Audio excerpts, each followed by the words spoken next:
Okay, boys and girls, it is time for the missionary story. And I am not going to delay. Miss Higman's got something exciting. I think it was something about going to school. And something was going to happen. And anyway, I'll let her tell you. Take it away, Miss So Higman. it was time for Ringu to go to school. And he was so excited. This was the moment he had been waiting for. He was finally going to go learn how to read so he could read the gospel that was on that piece of paper. So Ringu and Batu got ready for school, and Batu says, "Surely you don't have that piece of paper in your hat, do you?"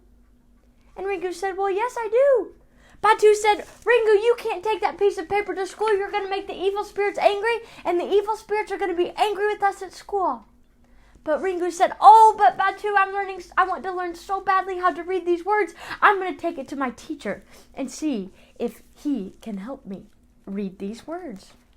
So sure enough, they were sitting in class, and Ringu was so happy to be back into his class, and they were learning numbers. Now, Ringu wasn't too interested on numbers. He wanted to learn how to read, but he thought it's math class, so it's time to do numbers. So they began to count. Now, we're gonna try to count in the Hindi language. Now, look, Miss Hickman has never studied Hindi, but we're gonna try it, okay? It goes like this. Ak, that's one, good. Ak, do, teen, char, punch. That's how we count the 5 in Hindi. Let's try it again. Are you ready?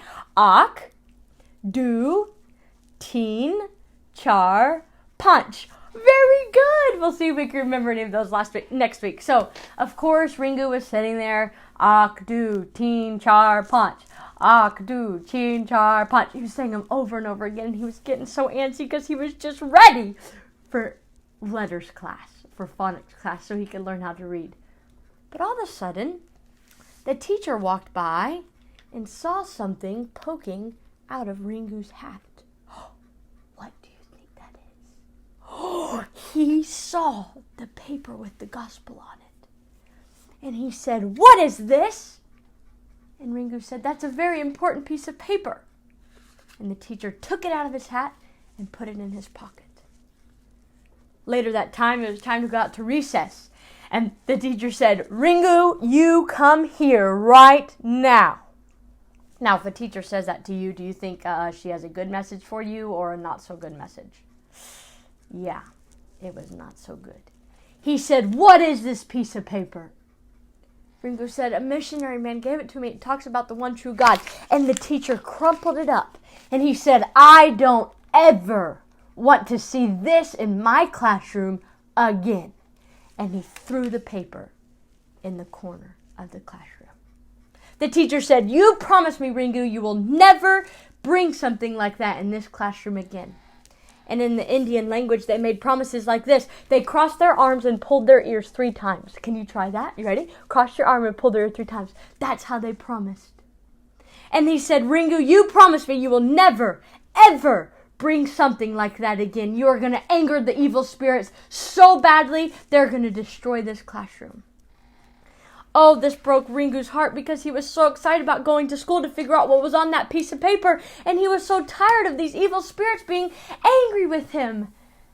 So that day, Batu, after class, said, "Ringu, hurry, it's our time to watch the crops at home. We have to hurry home from school."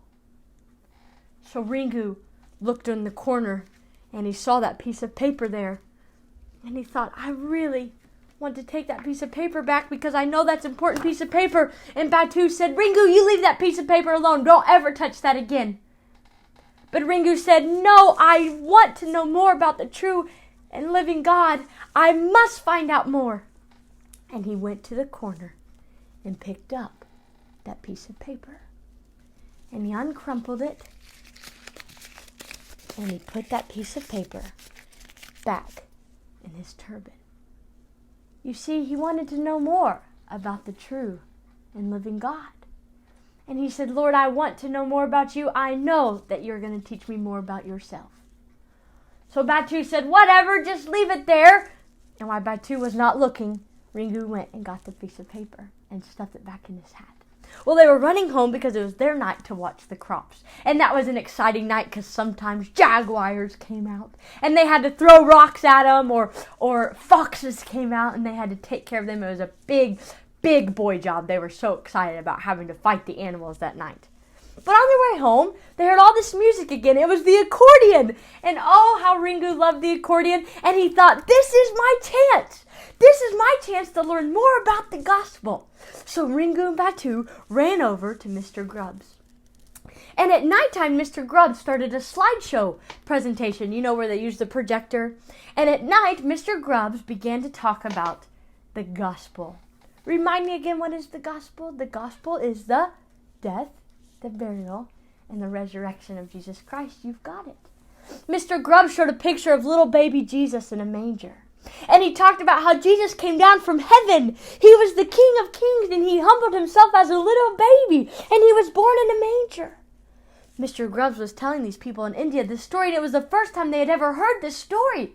And they said, then this little boy grew up, and he began to do miracles and wonderful things. But when this man was about 30 years old, it was time for him to die on the cross.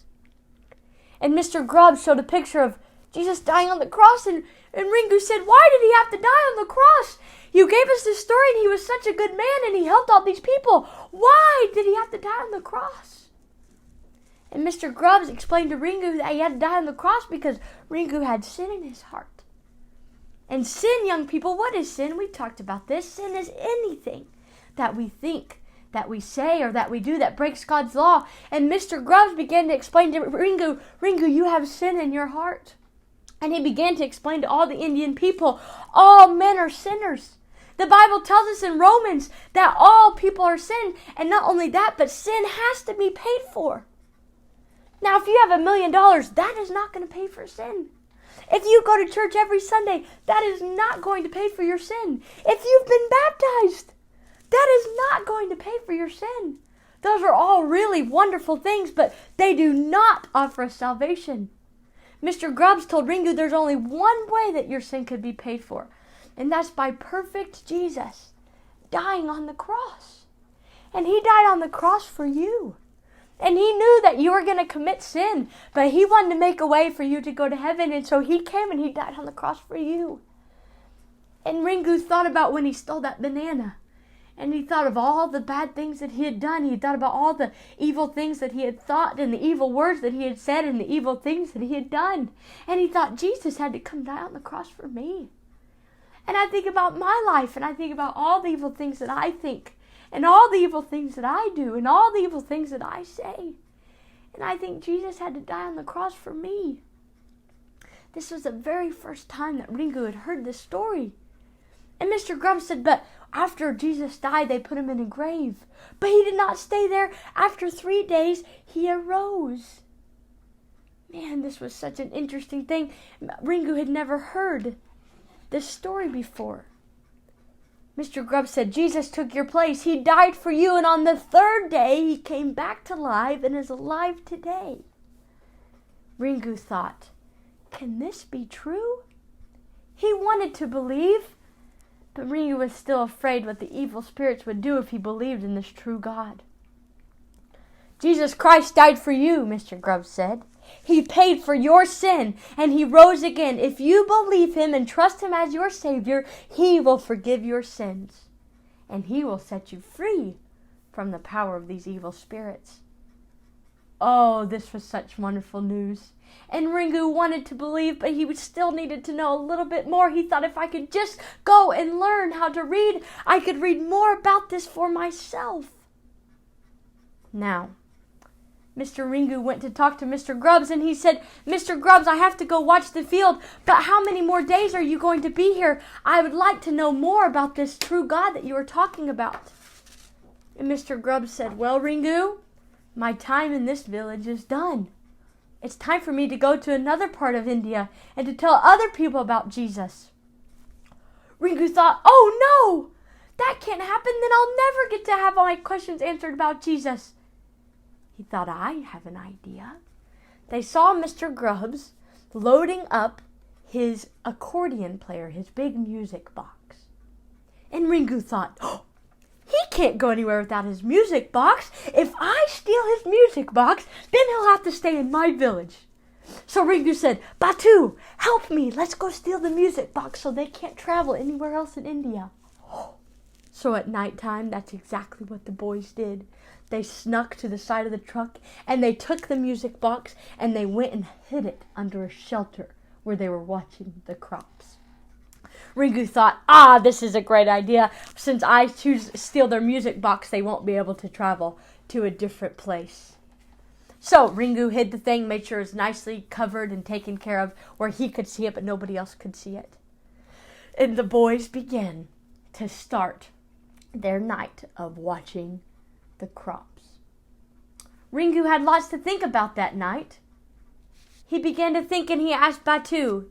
He said, Batu, we stole that music box. Do you think that was a sin? Mr. Grubbs told me sin is anything that I think, that I say, that I do that breaks God's law. And in God's law, it says, thou shalt not steal. What does it say? Thou shalt not steal. And Ringu began to think about, I stole that music box. I sinned against God. Oh, Ringu was not going to sleep that night. He had to watch the crops and he was thinking about all of these things that Mr. Grubbs had told him. Next week, we're going to find out what comes and visits the boys on their nightly watch. Did you see that? That is a sneak peek of what happens next week. So please join us next week live at 10 o'clock. If you can't join us, it will be posted and you watch it whenever is convenient for you. All right, now listen, a couple things to remember this week. Remember, we can talk to God anytime we want.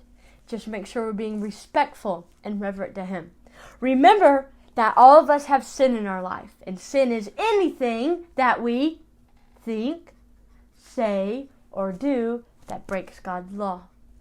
And I also want you to remember there's only one way to have our sins forgiven, and that's by asking Jesus Christ to come into our hearts. You got it. Now, before we get off here, we're going to practice. Now, look, we've practiced our Chinese, right? We know our Chinese song. Maybe we can review that. And secondly, we're learning how to count in the Indian language. Are you ready? Ak, good. Do, teen, char, punch. You've got it. I'm telling you what, I think you can go to India and we'll be just fine. When you're ready to take a trip, you let Miss Hickman know I'm ready to go. All right, young people, listen, I'm praying for you and I hope you have a wonderful week. I will see you back here next week. Have a wonderful day.